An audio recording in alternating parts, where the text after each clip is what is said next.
আজকে আমি তোমাদের সাথে শেয়ার করব রায়ানের নাইট টাইম রুটিন। বেসিক্যালি রাত্রিবেলা কী করে থাকে সেটাই তোমাদের সাথে শেয়ার করব।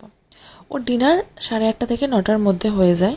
তো এখানেও ডিনার করছে। ডিনারে আছে হচ্ছে দুটো রুটির ফুলকো, ফর্মুলা মিল্ক আর একটা খেজুর। তো এখানে খাওয়া দাওয়া করে মাম্মামের সাথে একটুখানি নাচি করে নিচ্ছে।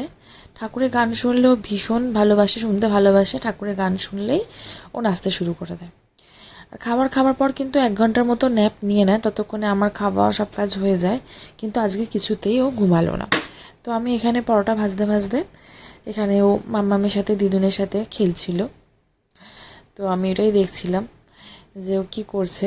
তারপর এখানে অনেকটা টাইম দুষ্টুমি করার পর আমার খাওয়া দাওয়া সব কিছু কমপ্লিট করে আমি বিছানাটা কমপ্লিট করে নিলাম। বিছানা কমপ্লিট করে নেওয়ার পর তারপরে ওকে রেডি করাবো রাত্রিবেলা। রাত্রিবেলা ওকে একটু সুন্দর করে রেডি ফেডি করে তারপরেই আমি ওকে ঘুম পাড়াই।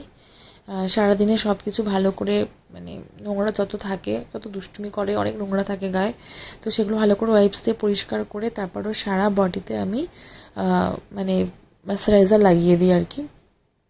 ওর বডি লোশন লাগানো সারা গায়ে মুখে, কারণ হচ্ছে গিয়ে ও এসিতে ঘুমায়। আর এসিতে ঘুমালে যদি আমি এগুলো না লাগিয়ে দিই স্কিন প্রচণ্ড টান পড়ে।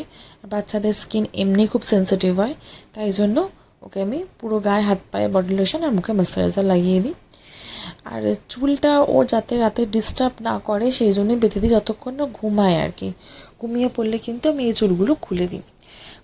ঘুমানোর সময় যদি চুলগুলো মুখে পড়ে প্রচণ্ড ডিস্টার্ব ফিল হবে আর ঘুমও আসবে না, তাই জন্য সুন্দর করে চুলগুলো বেঁধে দিই।